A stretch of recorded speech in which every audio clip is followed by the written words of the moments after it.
It's returning. Questions burning. Your curiosity feeds our souls. We'll listen closely, and then we'll give you an answer. Your personal problems are under our control. Just remember, there are no limitations. Any question you wish to send will be answered unmeekly, and anything but discreetly. Yes, it's time to ask Uncle Ben. It's time to ask Uncle Ben. But it's not just Uncle Ben. There's Uncle Lumpus as well. There's Uncle Whistler and friends. And Lady Bracknell. So if you need some help, that might be I recommend. That it's time to ask Uncle Ben. Yes, it's time to ask Uncle Ben. Ask Uncle Ben. Yes, we're back. We are back, my lovely, lovely listeners, and we are raring to go. Hello, hello, and thrice hello. And might I plant a few how the devil are you bulbs into your front garden whilst you're out the back mowing your luscious and lovely lawn. I hope you've all been immensely well since we last met, and if you haven't, well, we are all here for you now, you splendid, splendid people. Yes, I, Uncle Ben, am here for you, and Whistler is still over there in the corner, being peculiar as usual. He's got his own section this series, God help us all. Is it my turn yet? No, not yet, you deranged down and out dimwit. Now, get down off the windowsill, please. No. And put your pants back on. Thank you. The Oompa Loompas are snuggled cosily under the bed, and Lady Bracknell is over there behind the ironing board for some reason. So, let's get on with it, shall we? Our first question comes from... And I could send this sentence right back to the beginning of this podcast. No idea what that was. Apologies, everyone. How very strange. Anyway, as I was saying, our first question comes from Jen. Hello, Jen. Jen writes, Dear Uncle Ben, why is it that whenever I try to type birthday on my phone, it comes out as North Day? Should I consider hiring a newt to do my typing from now on, or will that just cause problems with the union? P.S. Happy belated North Day. Oh, that's very kind of you, Jen. Thank you very much. And a very nice North Day it was too. I had lots of took cake and lots of lovely took presents, and I took whippet to took fish and took ship shop when I weren't took bothered with took ridiculous took stereotype, then batter me till Maundy Thursday and trouble me took tripe all over took cook cobblestone. You see, North Day is rather fun actually, Jen, although you don't want to take it too far or you may end up voting for Brexit. So, I wouldn't worry about typing North Day, my mistake, Jen, as it's rather marvellous, so embrace it. As for employing a newt, they do work rather slowly, so you may want to enforce some salamandatory overtime. Salamander. Oh, shut your face. And you know what, Jen? Although it isn't my North Day or my birthday today, by a happy coincidence it does happen to be my unbirthday, and I rather think it might be yours as well. So... very merry birthday to me, to me. Oh, yeah. A very merry birthday to you. Oh, me? Yes, you. Oh, me? Let's all congratulate us with another cup of tea. A very merry birthday to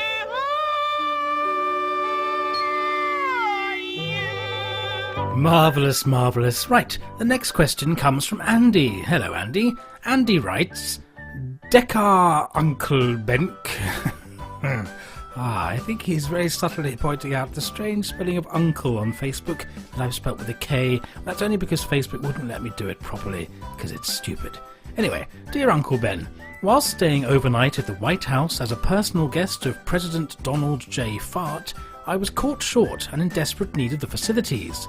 Luckily, my cell had an ensuite, but when I opened the door, it only revealed a wall with a painting of a toilet on it. Am I alone in thinking that these fake loos are completely out of order? Yours, etc., Andy. Brilliant.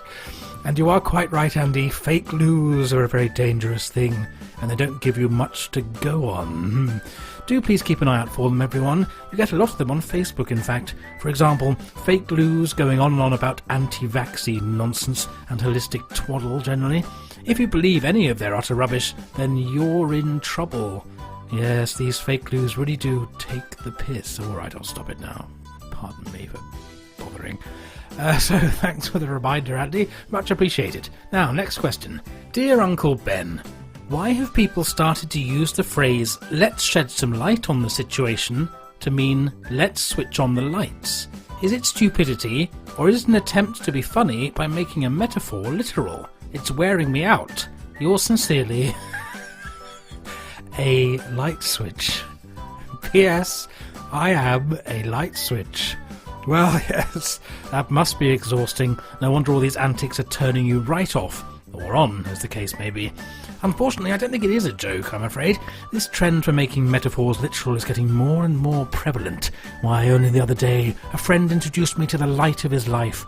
It was a standard lamp called Kenneth. They're getting married next year. And I've just heard that Alton Towers are opening a roller coaster of emotions.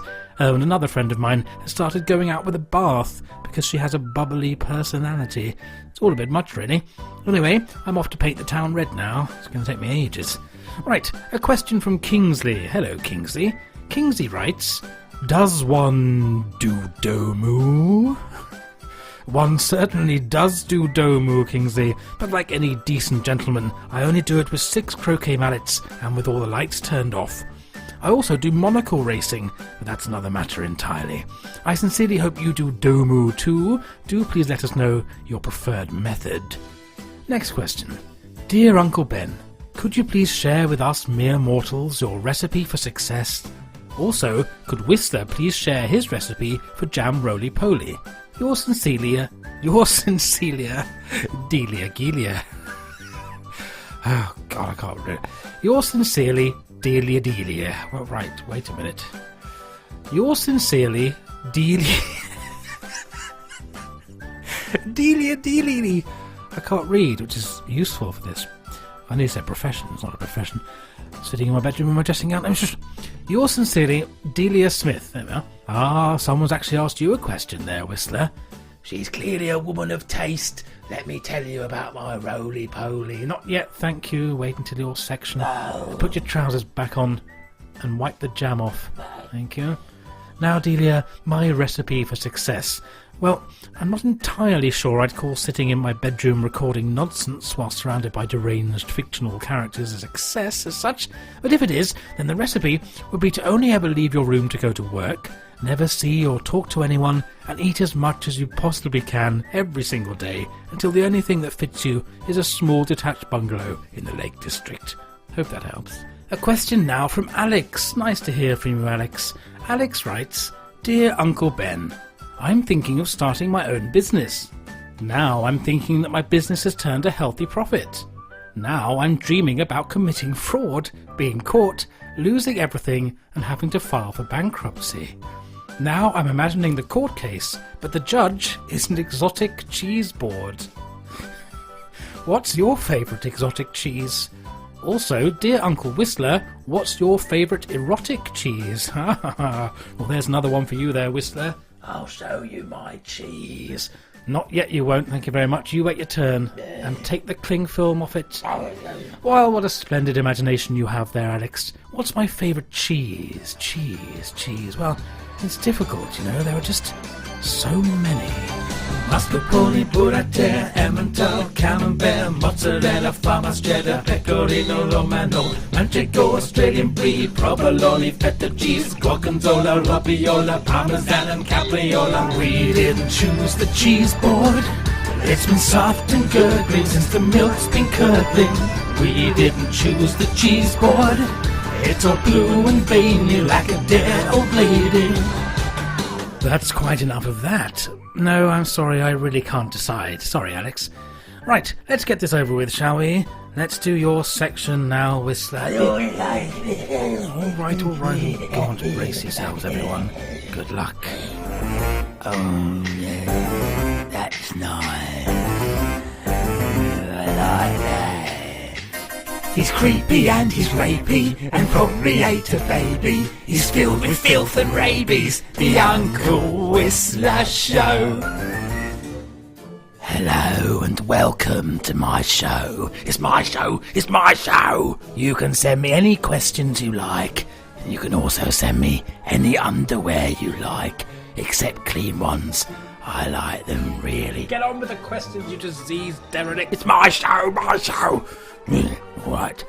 Alex writes, Dear Uncle Whistler, what's your favourite erotic cheese? That's a good question, Alex. I have to say, I do like Baby Bell, because they're nice and easy to stick up, and you can use the cases as makeshift contraception.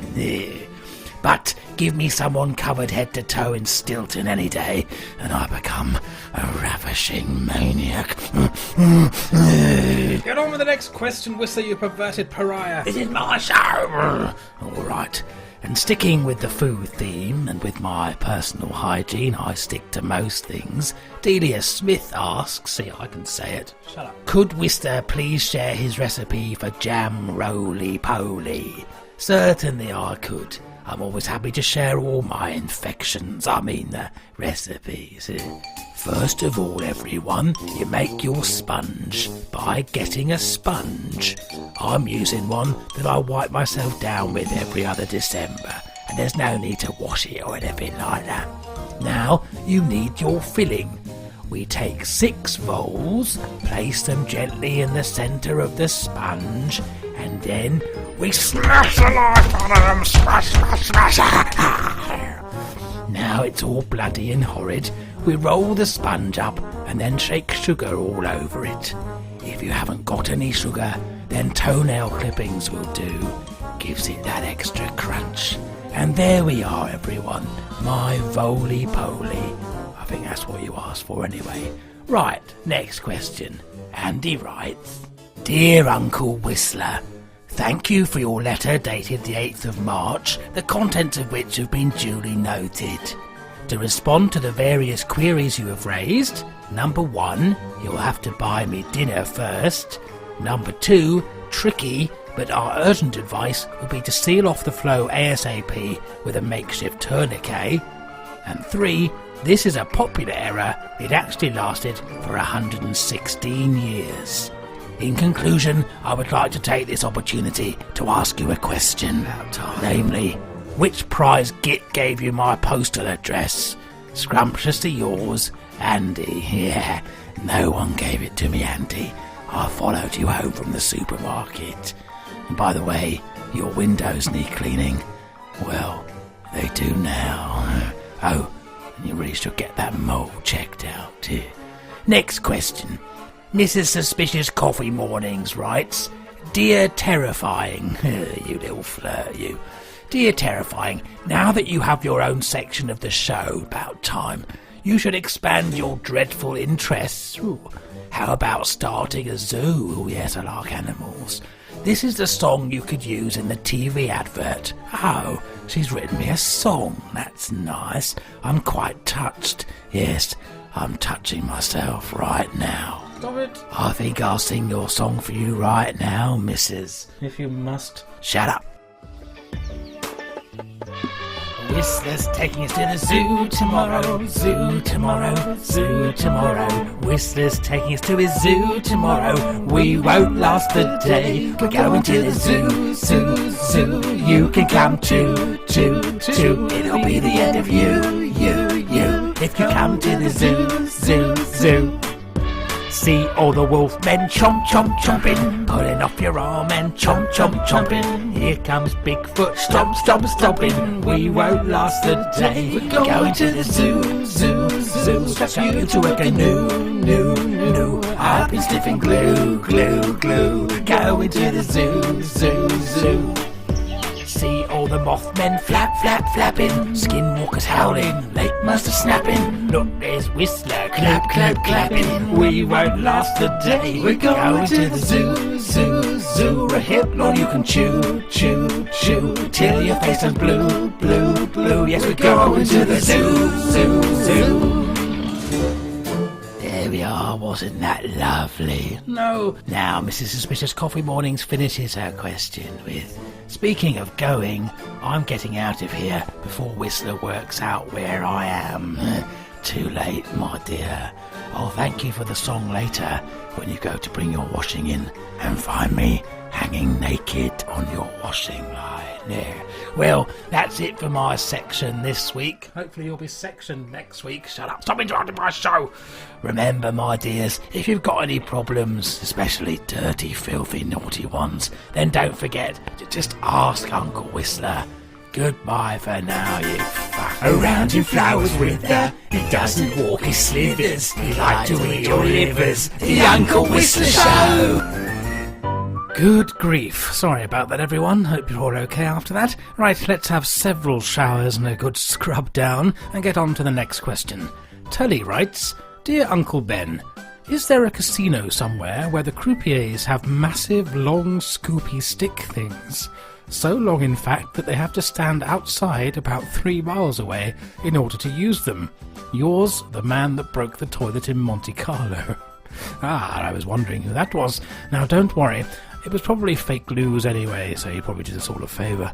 I don't think there is a casino like that, you know, but it's a jolly good idea. And the roulette wheel could be the size of the London Eye, and there could be huge dice that you can only roll using a JCB, and blackjack with playing cards the size of surfboards. Oh, and giant fruit machines where you have to use a lasso to pull a giant lever while someone throws watermelons at you. Splendid. Yes, get yourself to Dragon's Den at once, I would. In the meantime, strap 3 brooms together and go along to your local casino and stand quite far away from the roulette table and then start sweeping up some chips from it. Go on, they'll love you for it. They'll give you a big smile. Well, they'll give you something anyway. And whilst you're at it, stick a cucumber through the vicar's letterbox. Go on, madam. Stick it through and yell, "Look out, the Martians are coming." Why not, hey? Oh, Doddy, we do miss you. Right, hope that helps. Now a question from Mummy Ram. Hello, Mummy Ram. Mummy Ram writes, with Easter fast approaching, I have often pondered the question of where exactly the Easter Bunny lives. Ah, well, I think, Mummy Ram, it might be time for story time. Hello, everyone. It's time for story time. Are you sitting comfortably? Then I'll quickly inject myself, and then we'll begin. A long time ago, and far, far away, the long-lost land of seas and sands was blooming with the first few days of spring.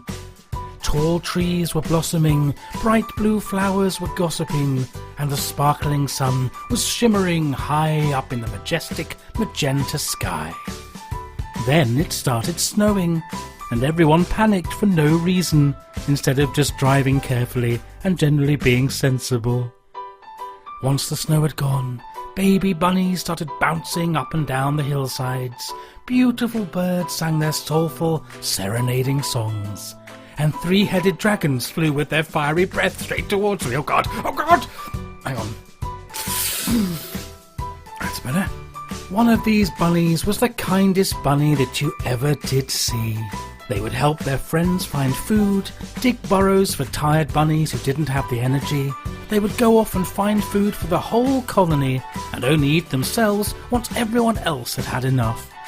Everybody loved this bunny. This kind and caring bunny soon grew up and began to share its message of kindness and hope over the entire land. But the priest hawks didn't like the bunny's message, so they nailed the bunny to a cross. Then 3 days later, the bunny's corpse exploded in the heat, showering the land with tiny chocolate eggs. And that is where the Easter Bunny comes from, boys and girls. Probably. I've got to go and see my dealer now. Bye-bye, everyone. Bye-bye. There we are, Mummy Ram. Wasn't that lovely? Sort of answered your question, but not really. Right, next question. Dear Uncle Ben, why can't I come? Yours, Ham-Fisted. Well, Ham, as this is a medical question, I think I'm going to pass you over to our new friend and resident medical expert. Now, you've heard of Dr. Dolittle? Well, we've got one better, everybody, yes. We've got Dr. Do-Nothing-at-all. Welcome to the show, Doctor. Thank you very much. It is very nice to be here. Now, Mr. Ham-Fistings, I wish to assure you that what you are experiencing is a common problem. Very common indeed, but don't you worry, for after years and years of extensive researchings, I have come up with a 6-week treatment plan for this very problem. So, get a pen and paper, Mr. Gammon-Fingerer, and write this down. Pay close attention now. What you must do, Mr. Bacon-Thruster, is do nothing at all. Doctor, do nothing at all. Thank you, Dr. Do Nothing at All, and I look forward to more excellent advice in the future. Right, our final question now, and it comes from Dave. Oh, happy belated North Day, by the way, Dave. Dave writes, is time travel a thing of the past? An excellent question. I feel a poem coming on. The future's a peculiar place. We've all gone shooting off to space. We're all still stupid and divided. Oh, and Brexit's still not been decided.